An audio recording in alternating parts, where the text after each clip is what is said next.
The morning security guard grabbed the strap of his backpack so hard that the zipper tore, and in that single ugly sound, a man who had built an empire from nothing was thrown out of his own building like garbage.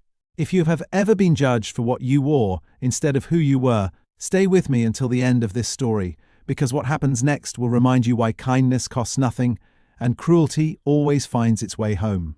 Before we begin, if stories about dignity, second chances, and quiet strength move you, hit that like button and subscribe, because this one is going to stay with you long after it ends. Marcus Bell had learned, a long time ago, that the world sees a tired jacket before it sees a tired heart. He was 38 years old, broad-shouldered from years of manual labor, with a short fade haircut just beginning to silver at the temples, and the kind of calm, weathered face that comes from carrying more than anyone around you realizes.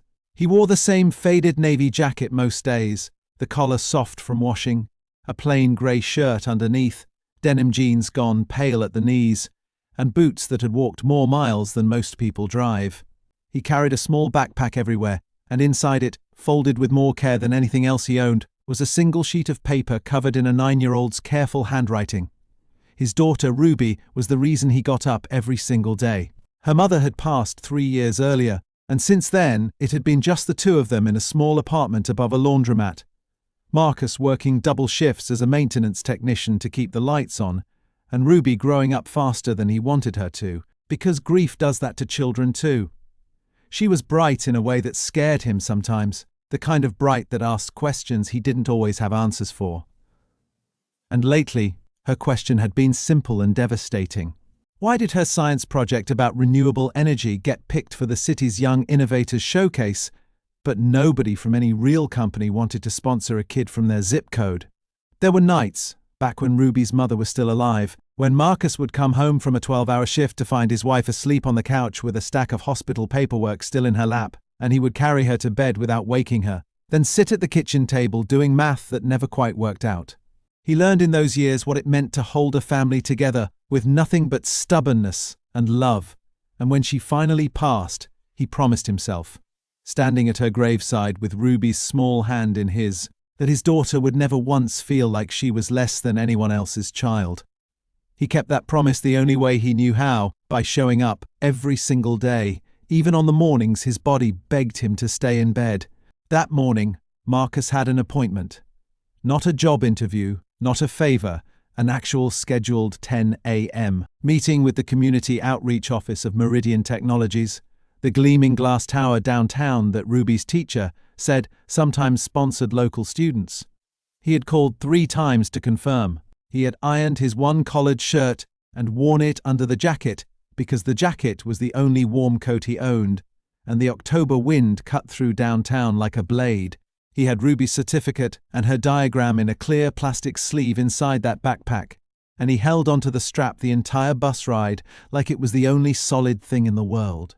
What Marcus did not say to anyone, because he never said it to anyone, was that 14 years earlier he had walked into that very building as a 24-year-old engineer with a folder full of half-finished blueprints and a small loan co-signed by his mother. Meridian had started in a rented back office 2 floors up from where its glass lobby now stood, and Marcus had been one of 3 people who wired the first servers together with his own hands. He had sold his shares years before anyone knew the company's name, needing the cash when his wife first got sick, and he had never once regretted it, because Ruby existed and Ruby was worth every dollar he never got to keep. He hadn't set foot in that lobby since the day he signed the paperwork. He told himself today was just about his daughter, not about the ghosts waiting behind that revolving door. The lobby smelled like new carpet and cold coffee. Marcus gave his name at the front desk, said he had a 10 o'clock, and the young receptionist glanced at his jacket, at his boots, at the backpack slung over one shoulder, and something in her face changed before she even picked up the phone. She asked him to wait by the elevators. He waited 40 minutes. Nobody came. When he finally asked again, she said she couldn't find any appointment under his name, and could he please step outside while she checked. That was when the guard arrived. His name tag said Derek, and he had the posture of a man who had been told 100 times to watch for exactly this, a stranger in worn clothes lingering too long in a place that was not built for people like him. didn't ask questions. He put a hand on Marcus's shoulder, firm, practiced, and said the words that would end up on every screen in that building by lunchtime. "Sir, we're going to need you to leave the premises now." Marcus tried to explain, calm at first, then more urgently, that he had an appointment, that his daughter's project was in his bag, that he only wanted 5 minutes with someone from Outreach. Derek didn't hear a father, he heard a problem. He walked Marcus past the elevators, past the gleaming reception desk, past a wall etched with the company's founding date, and out through the revolving door into the cold, one hand still gripping the strap of that backpack, until the zipper gave way and the plastic sleeve with Ruby's diagram nearly spilled onto the sidewalk. Marcus knelt right there on the pavement, gathering his daughter's careful drawings back into the torn bag, and for the first time in 3 years of holding everything together, something in his chest cracked open. Not anger, not exactly. Something closer to grief. He had built a life out of surviving quietly, out of never asking for more than what was fair, and the one morning he had asked for 5 minutes, the world had decided he wasn't even worth looking at. He stood up, zipped what was left of the bag as best he could, and started walking, because that was the only thing he knew how to do when the ground fell away. Up on the 32nd floor, none of this had reached Vanessa Cole yet. She had been CEO of Meridian for just under 2 years, promoted young and fast, because she was brilliant and relentless, the kind of leader who could recite quarterly growth numbers from memory, but had never once eaten lunch in the employee cafeteria long enough to learn a single janitor's name. She was in back-to-back meetings when her assistant knocked, pale, holding a phone. On it was a message from the building's security contractor, flagged urgent, containing a name that made Vanessa's blood run cold the moment she read it. Marcus Bell, founder-class shareholder, holder of a dormant golden share clause written into Meridian's original incorporation documents, a clause almost nobody currently on staff even knew existed, granting him standing board authority any time he chose to exercise it. Vanessa had inherited the company's history in binders she'd never fully read. Somewhere in the fine print of an ancient founding agreement was a promise made to 3 original engineers, one of whom had sold out early for reasons the paperwork didn't explain, but whose name had never actually been removed from a single clause protecting his right to walk back into that building whenever he wanted. Legal counsel arrived at her office within 4 minutes, breathless, explaining that Marcus Bell wasn't a trespasser. He was, on paper, still one of the men whose signature had built the company from its foundation, and he had just been thrown out onto the street by a security guard who had no idea what he was looking at. Vanessa didn't wait for a car. She ran. Heels and all, she ran through the lobby past the same receptionist who was still staring at the torn strap of tape, holding the revolving door's sensor together, out onto the sidewalk, scanning the block in both directions until she spotted a man in a faded navy jacket 3 blocks down, walking slowly, head low, a backpack held together with one hand. She called his name, and when he didn't turn, she called it again, louder, until her voice cracked and passers-by began to stare. Marcus stopped. He turned around slowly, and when he saw the CEO of Meridian Technologies running toward him in the cold without a coat, he felt something strange, not vindication, just tiredness. She reached him out of breath, apologizing before she'd even fully stopped moving, telling him she'd just learned who he was, that the guard had made a terrible mistake, that the entire outreach appointment had somehow never been logged in the system, that she needed him to come back inside, please, whatever he needed. The company owed him that much. Marcus looked at her for a long moment. Then he opened the torn backpack, pulled out the plastic sleeve, slightly bent now at one corner, and held up his daughter's diagram of a solar-powered water filter Ruby had designed for a science fair. He said he hadn't come there for himself. He'd come because a 9-year-old girl believed someone in that building might care about an idea that could help people, and instead of 5 minutes of someone's time, his daughter's father had been dragged out onto the sidewalk like he was stealing something. He told Vanessa that the money, the shares, the history, none of it was the point. The point was that a man could walk into a place with his child's hope tucked carefully in a bag and be treated like a threat simply because his jacket was worn thin. Vanessa stood there and, for the first time in longer than she could remember, had nothing polished to say. She asked, quietly, if she could see the diagram. Marcus hesitated, then handed it over. She read every line of Ruby's careful handwriting right there on the sidewalk, the filtration diagram, the labeled cost estimates a child had worked out with a calculator app, the small heart drawn in the corner where Ruby had written for anyone who doesn't have clean water yet. Vanessa's eyes filled before she could stop them.